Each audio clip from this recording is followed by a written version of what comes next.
Welcome to Podcast Recovery. We are your hosts, David O. and Eric V. Podcast Recovery is a forerunner in digitally accessible addiction recovery support. We provide ease and convenience to any and all seeking a message of recovery and hope. By broadcasting the stories of recovering addicts, we act as a complement to all other recovery services. We exist to create a global foundation platform so that any addict may hear a message of strength and hope. We contribute education and awareness by highlighting the diversity in the lives of recovering addicts to show that one addict helping another truly works. Today we are joined by Nathan. How are you doing today? Great. Thanks for having me. Fantastic. That's definitely our most enthusiastic intro for sure.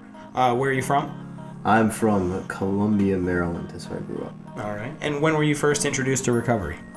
I was introduced to recovery in 2012, early 2012. All right. And how much clean time do you have?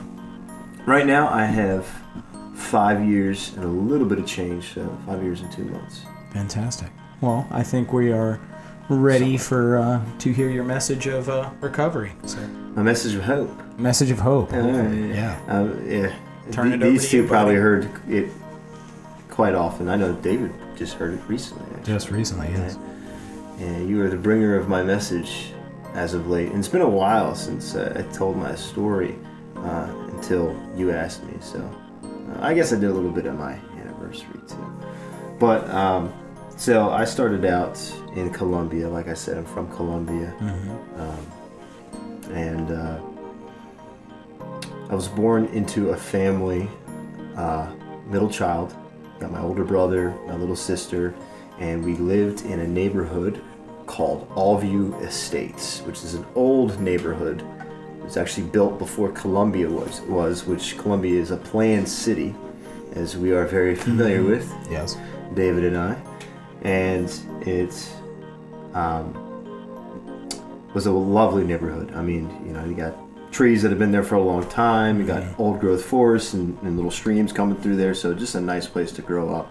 And my parents are still together today. They're very happy. Their parents, my dad's side, still together. And if it wasn't for my grandmother passing away recently, my mom's side of the family, her parents would still be together. So I come from, there isn't a broken family kind of vibe in my story. I don't have that in my story. I have, in the beginning, everything just seemed real kosher. I didn't really want for anything. There were, of course, things that I wanted, but, I was, I had the whole structured family. I was fed very well, clothed fantastically, mainly by my grandmother. She's the stylish one. That's why my wife and her get along so well now. And I went to Howard County school system, which the Howard County public school system is one of the best, actually they say, in the country, I think, right? Yeah, it's always rated up there. It's always in top 10. Right. So, and that actually does pay off now. I see in my job, which is more like a blue-collar job, but if you want to pursue, I guess, just greater success, knowing, having good command of the English language, being able to email, all that kind of stuff, I'm starting to realize, I'm really fantastic at emailing. Yeah. I'm a great writer, actually, and that really comes into play, and it's allowed me to increase my success at work. But I'm very grateful for that background, very grateful to come from Howard County schools. And I remember, though, being in this point of fear, of paralyzing fear, when I realized all my friends were all deciding on where they were going to go off to college. And I was just so worried about everything about life. And I just started to smoke some pot and, be a weekend warrior, per se, drink and smoke on the weekends. And how old were you at that point? That would have been 14. 14. Yeah, it would be the first time I tried smoking pot. And I think it was just a couple of weeks later, I had my first drink. And I thought, well, this is just great, Well, let me just keep on doing this. What was the first drink? Oh, man. It was, I can't remember exactly the name. Those palm bottles? like the pomegranate juice. Oh, yeah. It looked like one of those bottles, but it was like electric blue. Was it like sake? No, not electric. Was blue, it like sorry. hypnotic? Yeah. It was like hypnotic-ish, but it wasn't hypnotic. It was strange. I don't know. Maybe someone had, because we were 14. Maybe someone had like put it in a different bottle. Yeah. Like maybe they put it in a pucker? pomegranate juice bottle. Yeah, some kid Maybe pilfered pucker. that for I don't know. sure. It was definitely like a Was that neon green, like green apple pucker? Do you guys remember that? Yes. possibly Yes. could have been that. That was we did digress. No, I mean that's Uh, well, it's a little bit of digression, I yeah. guess. It's all addiction, right? So we had the first drink. All right. Yeah, so we had the first sip, Mystery drink. 14, and I kind of skipped ahead of that just because, that there wasn't too much turmoil and strife in, those were, quote unquote, the good times. You know what I The mean? formative years. Yeah, exactly. I realized how much I loved it, and I loved the party scene, and I realized how I could be a chameleon, fit in anywhere, and alcohol really wasn't my strong suit, so I wasn't like one of those frat boys, but I sure got along with the potheads, I'll tell you what. Yeah. That was my shit, playing World of Warcraft, smoking some weed, going home, and getting yelled at by my dad, but, fuck it, whatever, I'm high, So, that actually increased very quickly into, graduation. I was smoking all the time. I actually smoked pot with that kid Daniel with the white van, the VW, in his white van, the Scooby-Doo mobile. Yes. And then we walked across the stage in Merriweather. So I was high during my graduation. Yeah, as was I. Come on, aren't we all, right? Yeah. So, so I remember having that anxiety, and really particularly around that time where I was literally walking across the stage. And, I remember being paralyzed and feeling that self-centered fear, that questioning of the future, and wanting to just slink away and hide from it. And you may think, okay, well that wasn't too crazy of something to be afraid of. Going off to college, it should be the best time of your life. Graduating high school, and it was exciting, but there was always this part of me that just felt like I couldn't cut it in the real world. Outside of that, and growing up the way that I did, that was my reality. And some people beg to live in a family that's together, not broken. Some people beg to live in this country, in that state, in Maryland, in the county I'm living in, and have the opportunities I do. But if it's all that and you don't have the right, I guess, motivation, the right people to push you in the right direction, and you kind of just find it in drugs, I guess. Then you can end up in the position that I did, which was I ended up with the wrong crowd. I ended up stealing a lot right out of high school. I ended up living in my car outside of my parents' house. The Red Cavalier. The Red Cavalier, right outside my parents' house. Not inside, just fuck you, mom and dad. I'm gonna sleep out here. Am I not supposed to curse? Yeah, go ahead. Oh, okay, Curse. cool. Curse Yeah, away. Curse what the fuck are away. you talking Fucking about? This ain't church. Wasn't it LeBron? LeBron was the name of the Cavalier? What? Was LeBron was the name of the Cavalier? It was LeBron, yeah, because Nice. it was a red Cavalier. Yes. And there was a lot of controversy about that because a car should be named a female name. It depends And on the car. I really. resisted. And the end result was everybody knowing the car is LeBron because it survived my active addiction. Oh, yeah. It came into recovery, and then it became Surprisingly. even funnier. Because we're all sober. Like his car's name is LeBron. It was a piece of shit. God, it was. But yeah, I mean, he was a good piece of shit. He though. was. He was a good. It's kind of like LeBron, Yeah, he's a very good piece of shit. Oh, God. He's a good man, Apologies if you like LeBron James out there. I'm No, sorry. he's okay. I'm just joking around. I know nothing about basketball, so don't take what I say with a grain of salt. I know very little about recovery. Just kidding. So anyway, sleeping in LeBron outside my parents' house, trying to escape from reality, which was getting a job, going off to school, or both in some cases. I wanted to kind of buck the system and be something more than what everybody else was. I wanted to rebel against. I wanted to be a non-conformist, and listen to Tool and System of a Down and steal that album and all that shit. You know what I mean? So as I continued down that line, I started stealing from my close friends, and I started stealing from my girlfriend at the time, who was an absolute sweetheart, and her family. And her family called on first. I think they were the first ones. And they kicked me out, and then, they said I couldn't see her anymore. And, but she kept seeing me, behind their backs. And then I went on to, a couple friends caught me stealing from them. And these are childhood friends. These are friends that, I've had since the beginning of everything. And, they're like default friends, the ones that will always be there for you. Because they've only ever known that too, the neighborhood kids, everybody knows what that's like. I want to note right here that also at this point in my story, I haven't really started to use like hard drugs that I could be physically dependent on, aside from alcohol. But I certainly was not physically dependent. Take my word for that. And you absolutely can. It started to get to hard drugs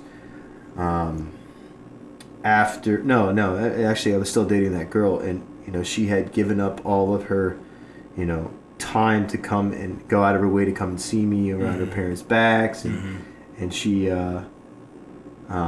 told me that if I ever started to use painkillers or anything like that it was over.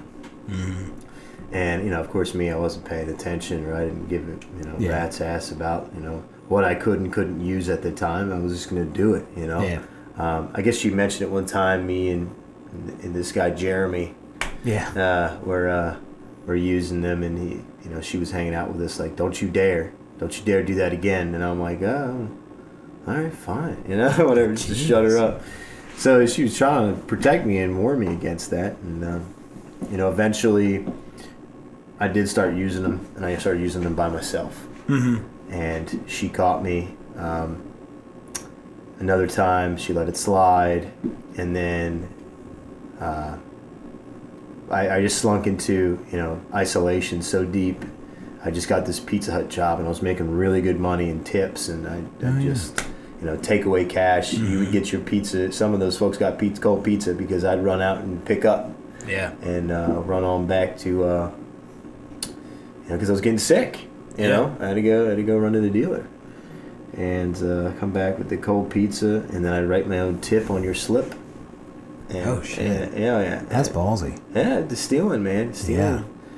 Yeah. Just to get one more, not really caring about anything, just completely disconnecting from reality. So, and she broke up with me before she even found that out, and I was like, wait, there's a reason why I'm addicted to these Oxy 30s and whatever I can get my hands on. And she's just like, okay, well now it's really over. Yes. So I was like, oh no. And I remember that was the first time I felt out of control, like really out of control, wild, like maddening rage for like weeks on end. And I went cold turkey off of it. My father supported me, and I came clean to him. And he was like, you know what, this is good. You're admitting to all this, and the stealing and stuff, and that was like my first taste of getting out of active addiction, I guess. And then I went on to, as you're very well of, to get a job. David here got me a job, and we were working at a daycare and a gym, and it was good times. We were taking care of kids, very therapeutic. It was. Yeah, and it was cool for David to stick his neck out there for me, but unfortunate that it didn't end up the way that we both would have wanted. No. And I lost that job in a miserable fit. Yeah. Well, a little bit. Yeah, it was. It could have been worse. It could have been worse. I just didn't come back, but they knew, everybody knew what was going on. Yeah, you just sort of disappeared. Everybody knew that I had those issues because I decided to, do a 4-step with all my coworkers, I guess. You know? Yeah. Not knowing, the importance of keeping it. Don't skip steps there. Yeah, exactly. Don't skip steps, and Don't just come clean right There's now, some like- things that your sponsor should know, Yeah. not all your coworkers. Yeah. So Anonymity is key. yeah, I was very vulnerable. Yeah. Very vulnerable. And raw, and I had no idea what recovery was. I really didn't. I knew what rehab was, but don't we all? You know, Yeah. that's that scary place that you go to when, or that everybody else goes to, not me, right? Yeah. So, anyway, I got a new girlfriend. I had the same sweet LeBron car. And, we started going up to Pasadena a lot because that's where my girlfriend lived. And, I found myself using and wanting to use a lot when I was with her, and it was like I was substituting, and I really was still, I hadn't gotten over the, basically I call her my high school sweetheart, but she actually started dating me right out of high school. I was already like 19, but she was kind of that vibe, you know what I mean, that high school sweetheart vibe, and I hadn't gotten over her. Yeah. So I was using and just really suppressing those feelings and just, getting what I wanted out of her, which, the new girlfriend, which, everybody knows what that is. So at this point, was the new girlfriend involved in the using, or were you still hiding it? Definitely still hiding. Definitely still hiding that. She drank, she smoked some weed here and there, and that's what we did. I remember we did some Molly at one point. That was pretty fun. Yeah, and I remember I got on this drum set at this kid's house, and I just went off, and like all these other kids started coming in and jamming with me, and I'm just rolling, rolling, feeling it. That's a good drum pun, actually. Rolling. Oh yeah, I was just rolling. That's all I was just doing. rolling. It was just skills, just skills is, paradiddles all day. Ba-dum-tsh. So that's a skill I picked up before the using. Saya. So anyway, we're in Pasadena.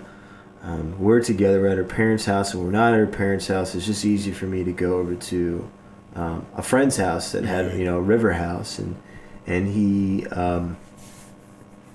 lived there with a couple of roommates, and I went there the first time, second time, something like that, and the friend offered me some pills, and they're just like Perk 5s or something like that, and I was like, oh no, I had a terrible problem with those. I can't do that. And he was like, oh, okay, no problem, bud.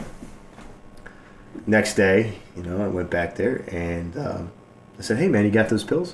Yeah. So that escalated pretty quickly, and I started to use again behind the new girlfriend's back, and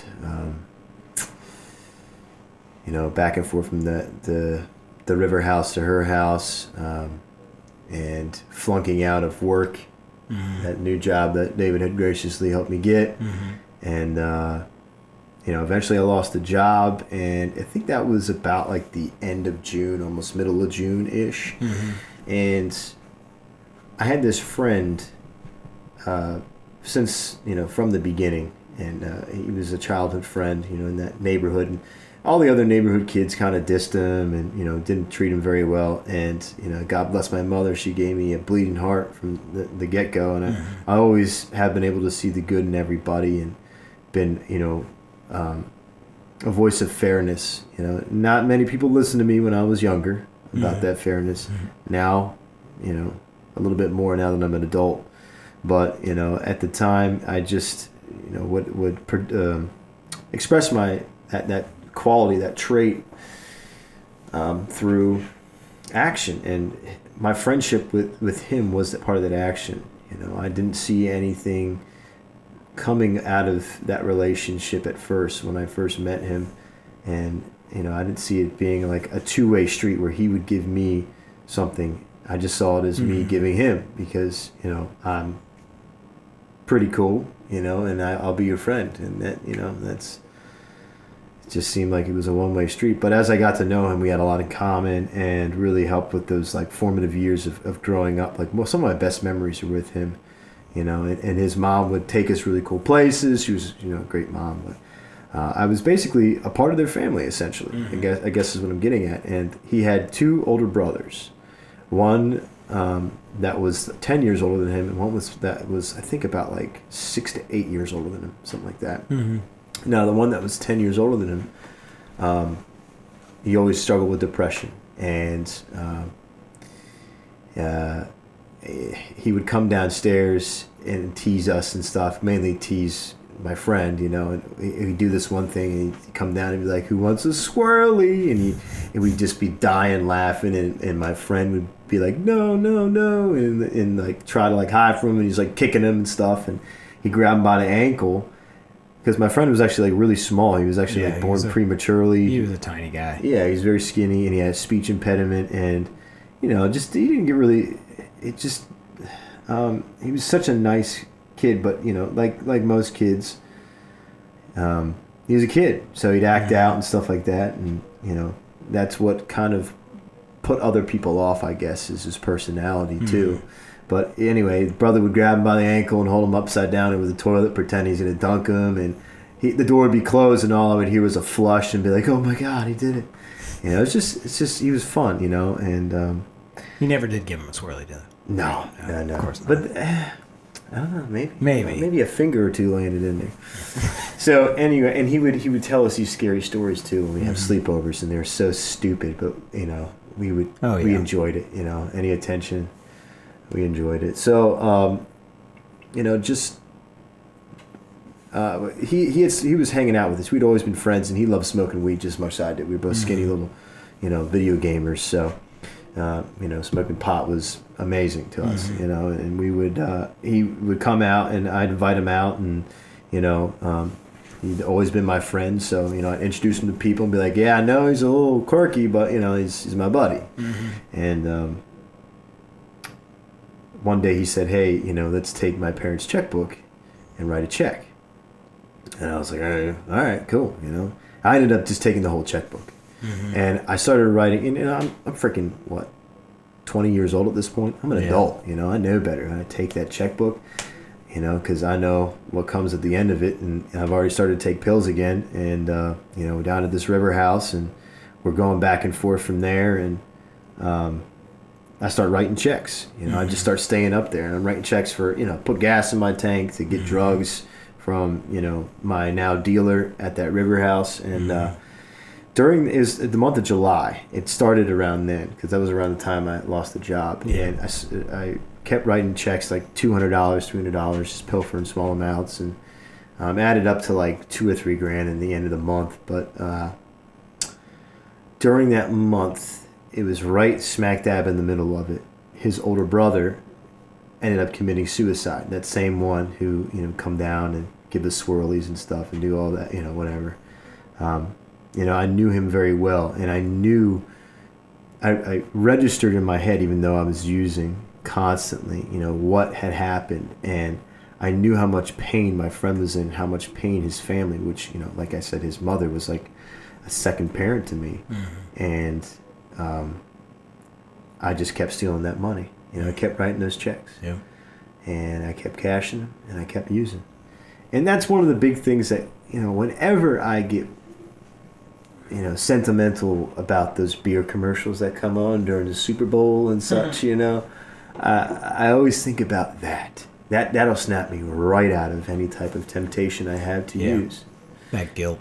And it keeps me clean, and I'm grateful for it, because staying clean has made me very successful, and not just one area of my life, but all areas. Putting my recovery first, which sometimes I don't, and I make mistakes, and I lose those things that I put before it. But so far, in the past 5 years, I've been able to stay clean just for today. But the story continues.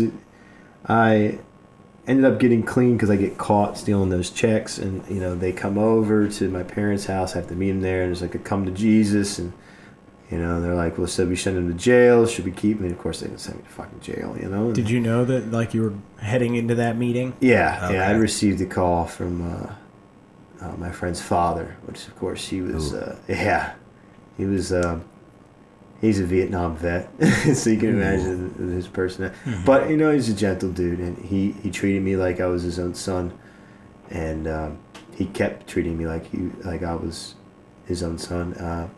By the way that he treated the situation, he gave me a bunch of tough love, real tough love, and talked to me directly, and helped my father make decisions on like where to send me for rehab and stuff. And we tried to get me into a 28-day program, but that didn't work because I hadn't been to intensive outpatient. It's just like there was like a cycle of rehab. That was their excuse. I forget which one it was. It was something road, Avery Road. Yeah. Mm-hmm. Okay. Yeah, and wait, they didn't accept me. I was like, what the hell? That's stupid. I know, it's really stupid. So I went into Colmac Clinic, and immediately they put me on Suboxone.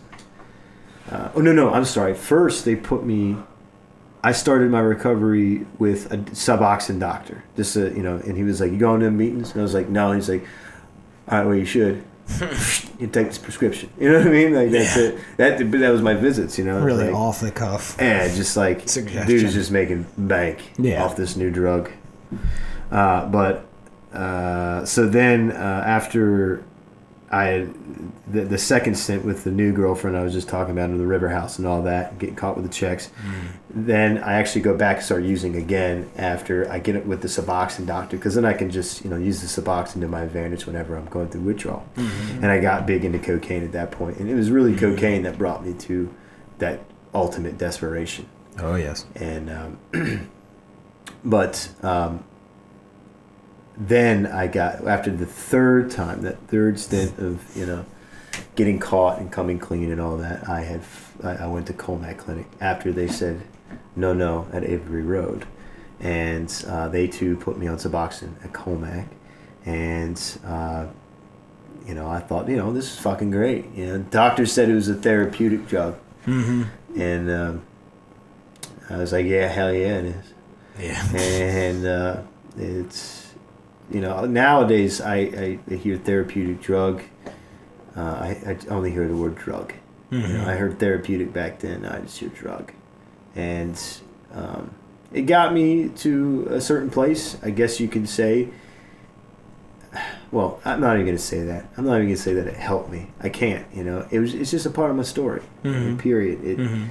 It was just there, and I did. After that point, only take Suboxone, and I went to my first meeting. Okay. Yeah, I went to my first meeting. My dad came out. I was sleeping in LeBron. Nice. And he came out, and he handed. My mother didn't want to see my face. She was just so ashamed. I sold her laptop and my dad's golf clubs, whatever the fuck else I could get my hands on for coke, and it was just real bad. They already knew I had a huge problem. I just kept doing the same stuff. So.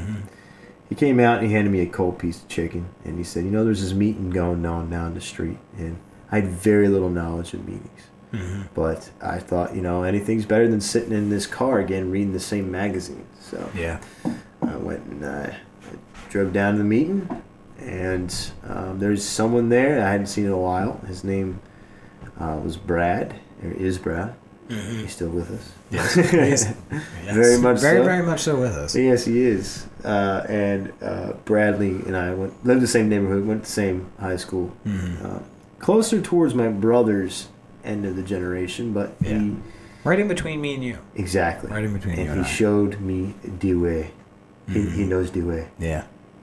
Do you know Dewey? I know Dewey. Okay. I'm just checking. He said, okay, meet me here this time tomorrow, and me and my girlfriend, which it's now his wife, will meet you, and we'll take you to a meeting. And I was like, all right, cool, whatever. So 9 a.m. the next morning. Well, no, sorry, 9:18-ish, showing up late, of course. Yeah. I show up, and they are still there waiting for me, thankfully. And they take me to... it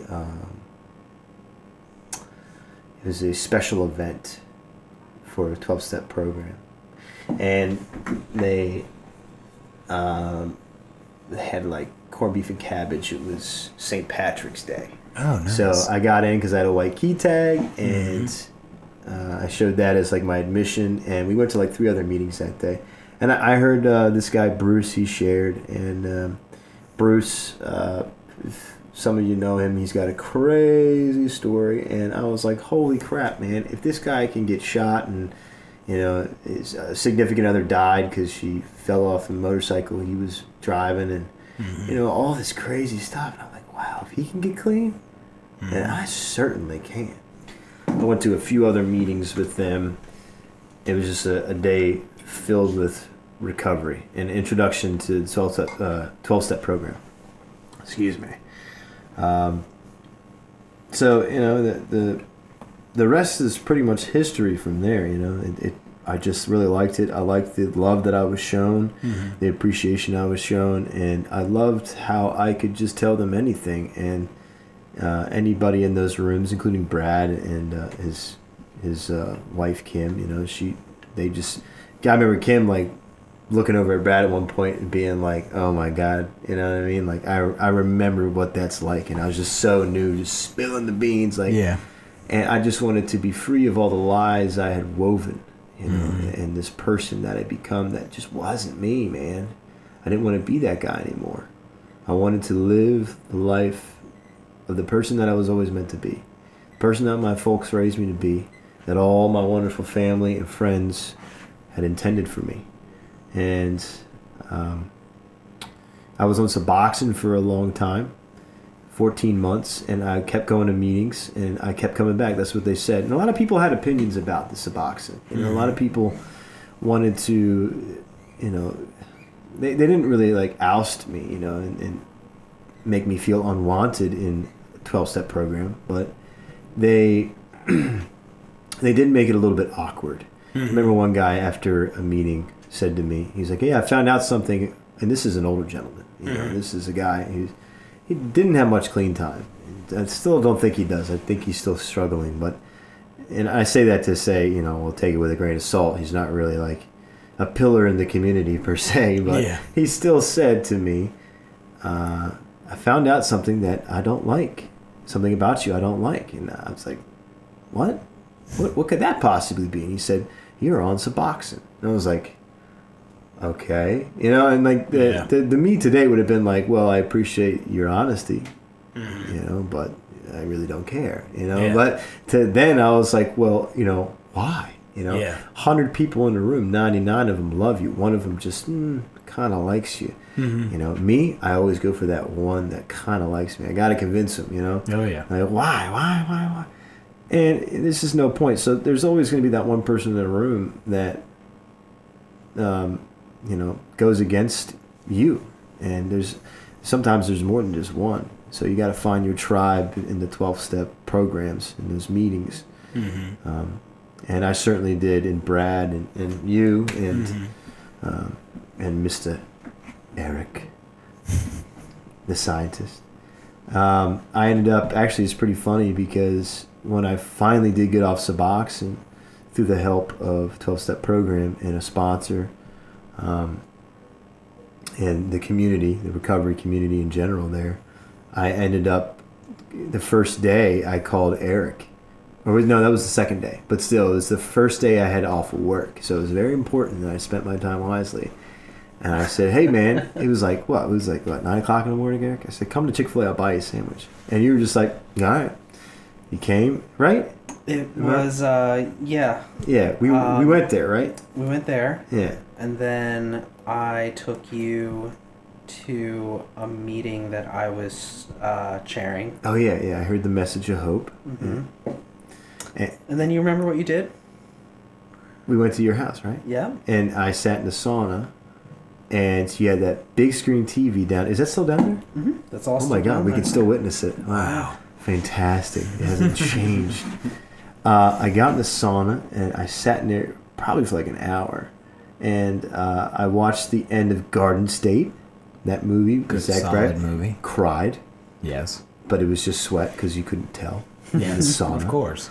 No, but Eric was like out here or something. He was out in the recording or whatever area, and I remember coming out like an hour later, and he's like, "All right, well, I gotta go now. Like, time for you to go, bud. Time to go. But, he served his purpose. And, he gave me so much time. We talked, we ate, and, he allowed me to sit in his sauna. And that was fantastic. He did his service work for me. And I won't ever forget that. That was a really... Sweating out subs. Yeah, sweating out subs, man. I did feel great. Oh, sure. And I slept like a baby that night. It was so strange because it was the second day, but I slept at least 6 hours. It was crazy. I thought that was unheard of. And I certainly did not sleep like that for the rest of the week. Anyway, I got off the Suboxone, and the people around me, the relationships that I had built via 12-step program, they were there for me. And, I got off when I felt safe enough, when I felt strong enough, and honestly, when the pain was great enough. So I got clean in 12-step program. I got clean with that recovery community. It didn't happen in rehab, which, rehabilitation clinics and detox, they work for a lot of people, and they are great. I think if I went to a 28-day program, things would have been different. But the rehab I went to just put me on another drug. So that didn't really quite work out. It did. Ultimately. Yeah. Well, ultimately, right, yes. It did. But you're here. It wasn't. It wasn't a perfect solution. So no. And you guys are absolutely. I'm not trying to discredit what you're saying. I guess what I'm trying to say is, no matter what, it is a process and a journey. And even if you know a loved one or somebody who is struggling from addiction, or you yourself are, that you can't beat yourself up for every single misstep along the way. You can't. Nobody's perfect. Sometimes we need help with outside things like rehab, detox, or even drug replacement therapy like Suboxone and methadone. And if you want to be a part of the recovery community, you are a member when you say you are, and you're welcome, 100%. Yeah. So, and I guess a part of me doesn't like to endorse Suboxone, so that's also why you get that oh well, I wasn't clean, kind of vibe. Yeah. And I really just don't want to endorse it. That's most of all. And I know the power of words. I know how words can be interpreted, especially these days, fake news, all that kind of stuff. So, I'm not here to endorse it. I'm here to tell you that, the way that I did things was just the way that I did things. You don't have to be like me. Recovery led to my relationships, and my relationships led to things like my job. I was able to formulate a career from that. Yeah. Matt had a cool job that paid a lot more than mine did at the time, which, money was the initial motivating factor. Absolutely. It is almost everywhere, right? Yeah. It's unfortunately, the almighty dollar. So, I went and I did that. Now I love what I do, and I've, certainly carved my niche, and he actually called me yesterday, even though he's got more experience, like a year more, or not yesterday, I'm sorry, like in the past couple of weeks, I helped him with a certain project, and, I just, I took off on my career path and joined some other companies, and it's really, really proved to be fun. Just really fun. I enjoy it so much. And, that is a part of my recovery. Talking with those guys, working the job that I have, being successful at it. And that helped me, find my wife. Yeah. And it gave me, little things. Like, the gym I belong to, I really covet that. I love the gym I belong to because it's filled with people that I want to be like. You know what I mean? It's filled with good examples. Yeah. And a bunch of type A personalities, which I have ADD like crazy, and they don't. You know what I mean? I'd like to not have ADD sometimes and be like, fully functional, at full capacity, and be like them. And I see them with their young families, and that's the road I'm headed down with my wife. That's the life that we've kind of built together, and also discussed and said, this is we want to do this. We want to be successful in our careers, and we want to. Go to the freaking beach and have family. You know what I mean? Like whatever, you know. Yeah. It's pretty simple. A lot of people do that, but you know, travel maybe a little bit. Yeah. And all of that stuff is open to me now. And to think about what I had back then and where I started, and even before that, being 14 years old, I never would have thought that I'd be in the place that I am now. Mm-hmm. We just bought a house, and you know, so you know, recovery leads to relationships, which leads to other successes and build self-esteem, like jobs and stuff, which Mhm. leads to material things, which is nice. Yeah. But you know, it all starts back at the recovery piece, at building into yourself, building me, Nathan, building into himself. Mhm. And that is my core, that's my foundation. And you know, none of that stuff at the end of the sentence, you know, the material things really matter. It's everything that starts at the beginning, and remembering Yep. those basics, and practicing on a daily basis. You know, I have peace within myself, and I have so much that, you know, I've grown bored of the peace. And I have now taken upon myself to you know, develop hobbies and things, and find time to do things like podcasting and you know, music. And I love listening to podcasts. That's why why I wanted to do this, you know, because I love listening to podcasts. You know, I love listening to political podcasts. Some of my favorites are like just NPR in general, you know, across the board. You know, I like fact news reporting, and to learn and discover. You know, I drive all day, so, and I have a little Bluetooth I'll put in my ear and listen while I'm working. It's fantastic. I truly have freedom in all aspects of my life today, and I wouldn't have it any other way. Thank God for a 12-step program. Thank God for God, and for great friends like you, a wonderful recovery community here in Baltimore, and you know, for my wife and my family. And for, you know, just the ability to have hope, you know, and that's pretty much it. I know we got some other stuff you guys want to partake in here. You have one quick final word for the people out there struggling? The listeners. The listeners. Yes, I do. One of my biggest things was, don't leave 5 minutes before the miracle happens. You know, don't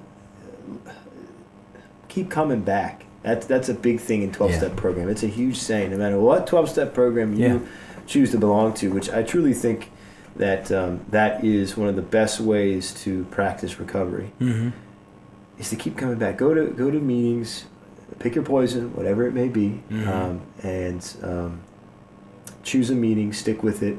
Or try a different program. See which one you can relate to the most. You know, but keep going to them, and keep trying. You know, keep staying clean one day at a time, and remember that it is one day at a time. And when you can't stay clean for a day, stay clean for an hour. And when you can't stay clean for an hour, stay clean for 15 minutes. And you can't stay clean for 15 minutes, stay clean for this moment. You know, breathe. You know, whatever. Get a book on meditation if you don't know how to breathe. It'll teach you how to breathe. Oh, yeah. But it just,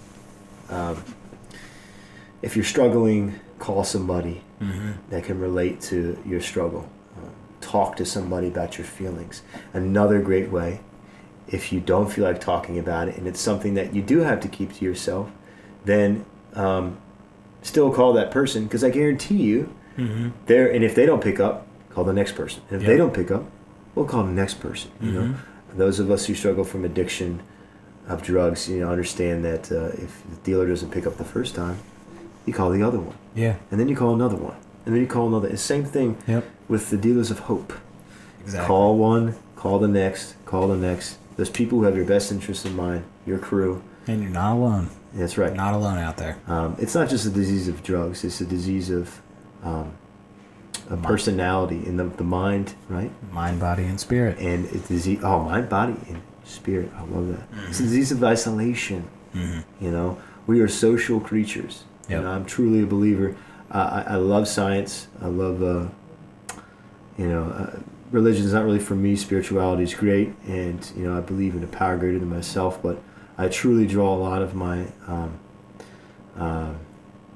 who I am, I guess, and belief system from science, you know, and from biology, you know, Yeah. and we are all, you know, got this inner machine that's just been developing over millions of years, and here we are, this final form, and what our final form, or at least for right now, is we're very social creatures. Yeah. You know, and if we don't socialize, then We suffer. Exactly. Or even if you are amongst people and you're not getting what real socialization is, you know, and what it's meant to be, to feel secure and to feel just, you know, in a Loved. web, a web of love and social reciprocation, then you're it's the same thing. And that's what happens with technology and stuff, and why people talk about that.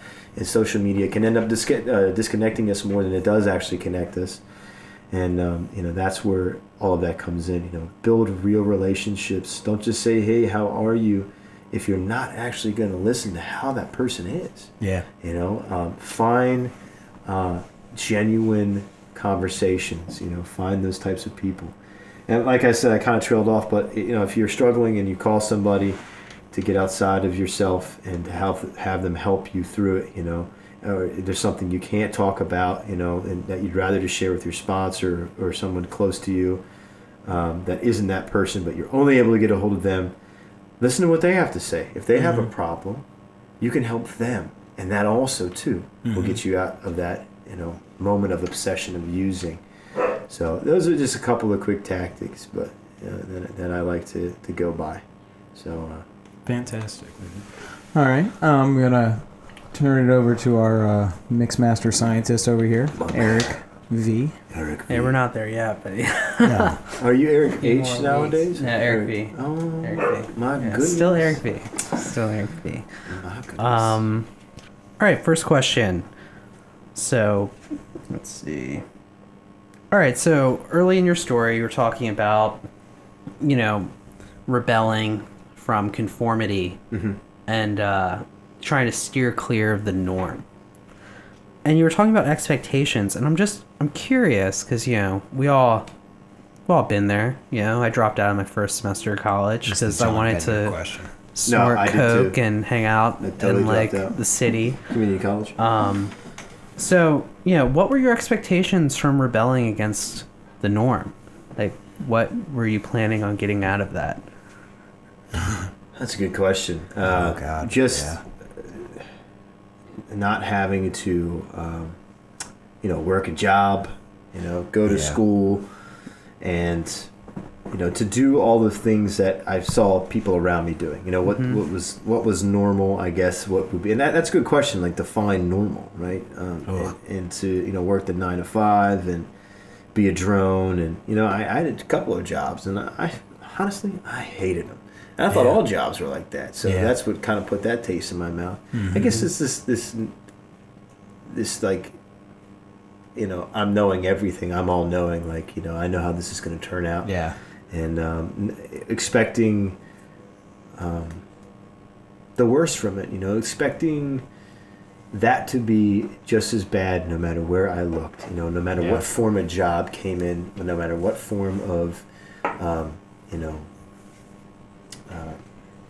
being a uniform person came in. It just bored me, you know, it just didn't attract me at all. Yeah. And I thought, okay, well, what does nobody else do? Well, you know, criminal shit and act like, you know, they're, you know, basically I was like fucking Dexter was stealing and using drugs, you know what I mean? Like, nobody caught on for a while there, you know what I mean? Like, Nice. I wanted that. I wanted to get away with it. You know what I mean? I wanted to show all of you that you were wrong. Ooh. Secretly, you know, you absolutely were not. And I was falling down the wrong path. And the dark passenger, right? Oh, He wow. was taking You calls. went deep into Dexter. Oh. Yeah, Dexter's great, man. You know, good. the wife picked it up, and I was reminded a lot of good scenes. Nice. Okay. We'll go with 2 easy ones before we go to the end. So what's your biggest accomplishment in recovery thus far? That's really cool question. My biggest accomplishment in recovery. So many ways you can take that. Yeah, man. There's really a lot of things that I'd like to put down there. Getting married definitely is one of them. to somebody else who's in recovery, committing myself to recovery in that way, having that discussion with my wife and saying, hey, we should talk about this out loud. It's kind of a given because we met in recovery and all of our friends are in recovery. And, it's just without a doubt, not a question about it. Like there's, never has been beer in the fridge and there never probably will be unless we have company, which, actually that's happened a couple of times because her brother's come over. But, the point is like, we didn't feel like we needed to discuss it. And I was like, let's do that though. Like what are our expectations? And she's like, well, I'll get you in a rehab if you ever used and, we'll see how it goes. And if you keep doing it, then obviously you got to reevaluate at that point. I mean, wow. You've seen some people go through it and that's exactly what, and it's like, yeah, you're right. Let's just hope we don't go through that. Yep. So I guess, my biggest accomplishment in recovery is kind of recovery based, to keep my recovery going and to really commit, double down, and because not only am I taking on my own well-being through, in this recovery thing, but now through marriage, taking on her well-being, taking on what could pretty soon here potentially be, another little person, Tiny humans. Tiny humans. Yeah. I think they're called children. Tiny humans. It's an old. I don't know what that means. It's a euphemism. I believe it's Gaelic. Yes. I think. Yes. Tiny humans. Yes. One of my most sacred accomplishments in recovery was it came out of a rainy day. I decided on a rainy day that I always had this lingering dream to become a ordained minister. So I became an ordained minister, and yep, through the clickety clack of the internet, and a few dollars later, I was a certified minister of Man of the Cloth, and through that, I was actually able to be the officiant for Nathan and his wife at their wedding. I married Nathan. He married me. Yeah. Having that as an accomplishment was it was mind-blowing. Like what an amazing spiritual experience that was. And Nathan insisted on paying me.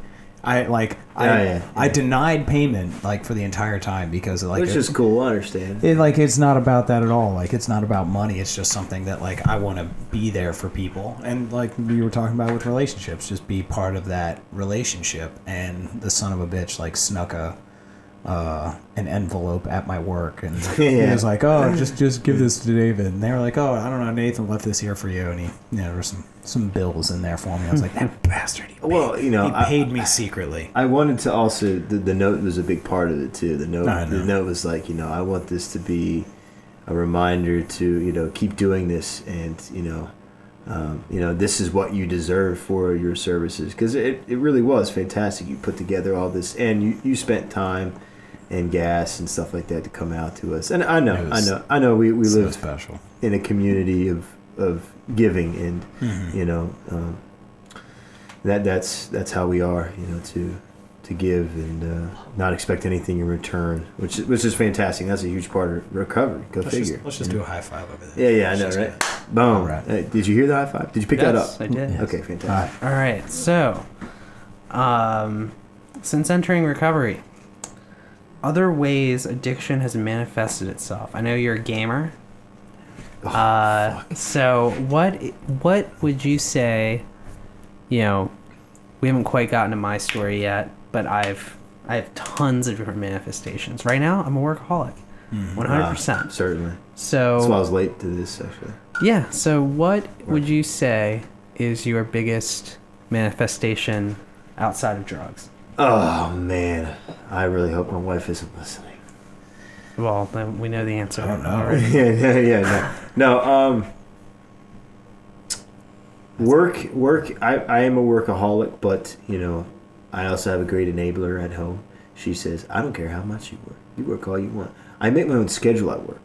I get a certain amount of invoices, and I decide when I'm done for the day. When I've taken enough crap from people, I guess. Yeah. And then today I worked from 7 till 7 basically, and I just wanted to get everything done in one zone because I run routes. So, I wanted to get everything done in my area, my neck of the woods, and I could just move on. And it also make it so like I can get off a little bit early on Friday, or I don't have to work at all on Friday, which is cool. So maybe I'm not really a workaholic. I don't know. But, if my wife would answer the question, she'd definitely say video games. Mm-hmm. And what are you playing right now? I guess if I had to answer it too, that probably would be one of the bigger manifestations. But I have such a hard time saying that, and I will answer your question. Most certainly, we will talk about that. I guess it's a good way for me to relieve stress and get outside of myself. Are there other ways, better ways? Absolutely. And yeah, I know. Right? But I also do. I play with a couple people in recovery, and I'm really into competitive multiplayer online games. So I get that sense of community there too, and talking with people, and interacting with them, and being very competitive. And there's a few games that have really good reward systems. So they just have an endless loop. Yeah. And hey, we say reward, and it's like, oh, dopamine hit. It's like that, and that's exactly what it is. That's what makes a great game. But I certainly don't feel like depleted like I used to, and nothing in my life that nothing important in my life that is something that is a priority comes ahead of video games. And that's one thing I've been able to maintain very well. Like, I get my shit done, I do what I got to do for the day, and then I'll settle down and play it. That's definitely a manifestation. Is it? A little bit. Oh, okay. Well, that's what I'm saying. Make sure I do what I have to do so I can get my shit when I get home. Fuck yeah, man. What are you talking about? But it's just what we get that with Netflix and chill, right? Don't we? Well, yeah, in a very different way, but yes. But yeah. Oh yeah. So what are you playing? Just real quick. Yeah, Eric's you get a minute. please, You get just like a freaking second to talk about it. Yeah. Oh, that's all. Damn it. I am playing Rainbow Six Siege right now. I'm into that. It's like Overwatch, but realistic. Okay. More realistic-ish. I still haven't played Overwatch. It's like you choose a character. No, yeah. Okay, yeah. And I'm still playing Zelda, so. Yeah. There are a million different ways to play each map, and, you alternate attacking and defending, and it's really cool. It's really fun. You switch roles. But, dope. I just beat God of War. Like, I always have, like, a multiplayer game. Got, like, the new one? Like the new one. PlayStation? Oh, okay. It had, like, Nordic mythology it's stuff fantastic. in it. I know. I've heard Thor and about Odin are all over it, buddy. Absolutely. I know how much you love that. Hail Odin. But it's cool because he, like, crosses the realm from Sparta, because he's the ghost of Sparta or whatever, into... But I never owned PlayStation. I wasn't a Sony guy, and I was in I bought a PlayStation to play with one of my friends in recovery. And that's another thing, is I feel like, I wanted to be more connected to, some of my friends, so I chose, okay, let me, instead of playing on my Xbox alone, let me play with this guy who's in recovery, who I know and I'm building a great relationship with. He was one of my groomsmen, ended up in the wedding, and we can really relate to that. But manifestations are manifestations. You're right. Yeah. I can admit to that. If that is one of my manifestations, then I'm doing all right. You're doing all right. Fun. Yeah. All right. 2 more questions. So, you mentioned earlier therapeutic drugs. And you mentioned that you only heard the word therapeutic when you started taking the drug, and now you only hear the word drug. Now, this isn't really possibly a part of your story, but it's about mental illness in general. And the fact, if you believe addiction is mental illness, like, what do you feel about people taking, bipolar medication, ADHD medication? Someone has bad anxiety during, like, a flight. They need to take, like, some Xanax to calm them down to get on that flight. So some people might not be able to, what is it? There's a saying, constitutionally incapable, right? They might not be capable of functioning without that therapeutic drug. Right. What's, like, do you think there's a difference between, a maintenance drug and those drugs for mental illness? I think they exist on different planes. You know what I mean? It's like, you can't compare the two of them. You know, it's like comparing, a plant to an animal, like on a molecular level. They're completely different, and each one has its own, purpose. And, that's the strong thing. And I see where you're getting at, and that's very, very important when it comes to, because like, the fake news, everything's interpreted differently. I don't want to, spread a message of, you have to be off of that kind of stuff. If you have mental illness and you're on, Lexapro or whatever, or you need Xanax because on the plane and stuff, and your doctor prescribes you it, dude, I'm not a doctor.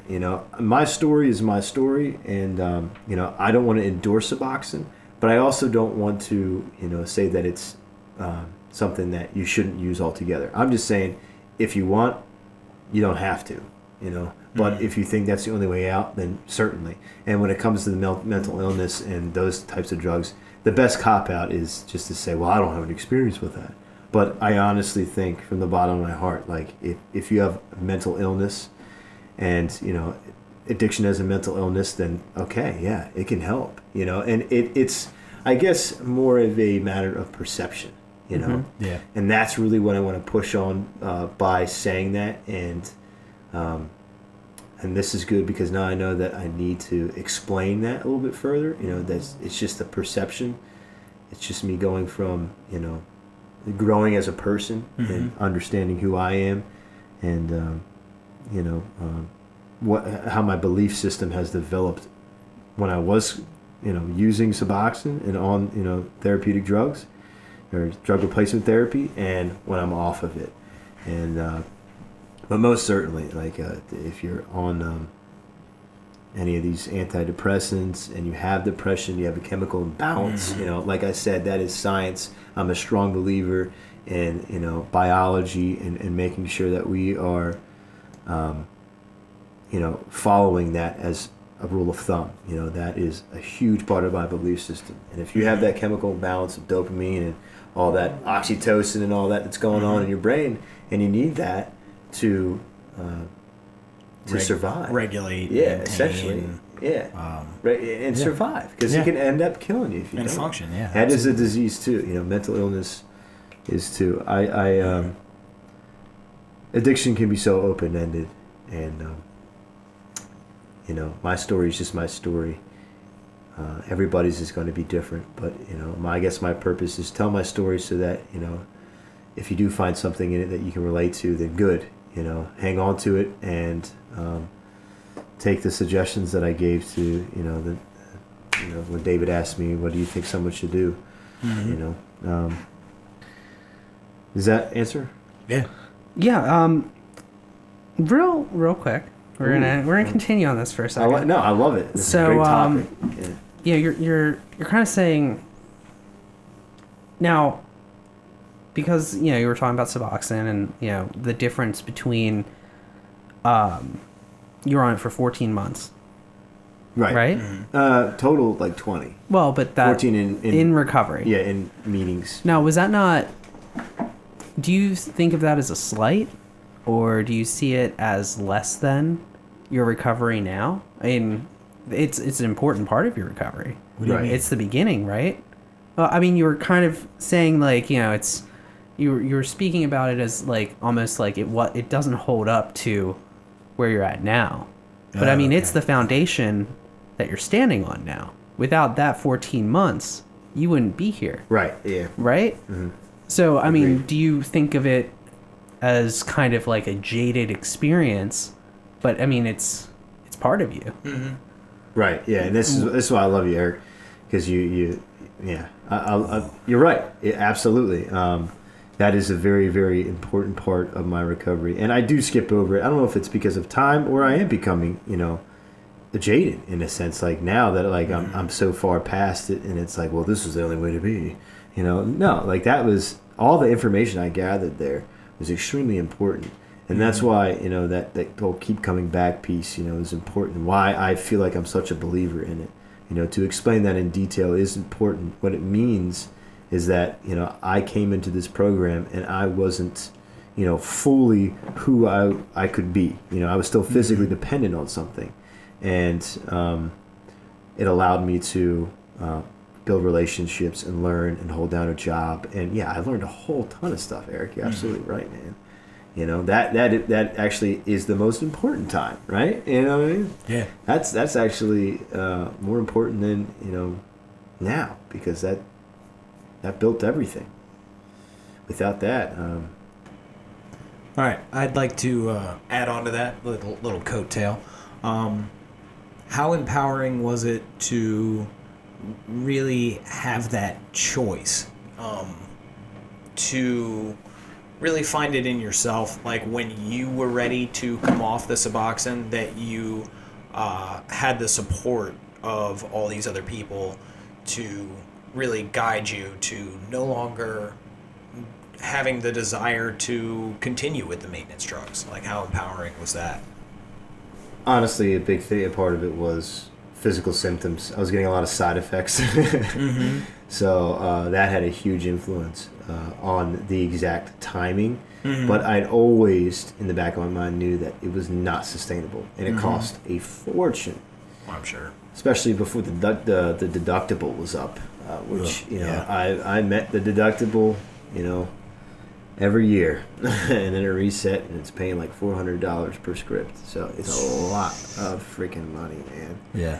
And it's $2,000 deductible. That means like you don't meet it until halfway through the year, Mm-hmm. So anyway, so money and physical symptoms, but knowing that in the back of my head, like it never really was going to be forever. And the people around me, influencing me, telling me, Nate, there's more to life. Mm-hmm. There's more to you, and we want to see you in your full form. And that abstinence from all drugs was possible. Right. Abstinence from all drugs. And my sponsor had at the time, he actually ended up using right after I got off the Suboxone, and I had to switch sponsors. But my sponsor, through the Suboxone part of my stage, he put it very well. And he would say, he would never say you're not clean or anything like that. He'd say, Nathan, I want you to have the same freedom that I have. He'd use words like freedom, and he'd just put it that way, like you don't have everything that you could have right now. Mm-hmm. Your potential will always be squelched by the fact that you are on drug replacement therapy. Mm-hmm. And you can be successful and learn how to be a good member of society, a productive member, and you can build some things, but you never truly will be able to commit to your full potential, your final form. You're finally just scratching the surface, but in order to get to the marrow of who Nathan is, It's like Dragon Ball Z. Cell's final form. over 9,000. Over 9,000 power level. All right. Well, yeah, one more question? Nah, we're good. No. Are we done? Yeah, do we we're do done. do we do the outro? Pew, pew, pew, pew, pew. I wish. That'd be No, awesome. no, we're not at music yet. I know. I haven't- We'll get there. It's on the list of things. All right. Well, I would like to thank Nathan for a great share tonight. He did a. Thank you for pointing me back to my mic. Thank you, It's Nathan. right there. You did a great job. Eric did a great job. Hopefully, I did a great job. Eric always does a great job. All right. So here at Podcast Recovery, we are aiming to expand the scope of support for recovering addicts. Accessibility and convenience of helpful services is paramount to combating addiction. We work to bring the message of recovery to every addict, wherever and whenever it is needed. We believe that a powerful voice of recovery should be obtainable, practical, and at the touch of a button. Every addict deserves to hear a message of hope, and Podcast Recovery is here to provide it. Please go on Facebook, look up our page and our group, like us on Facebook, follow us on Twitter, check out our website, and thank you again, Nathan, and have a welcome. good night, everyone. Stay safe. Stay Thanks for clean. having me. Absolutely.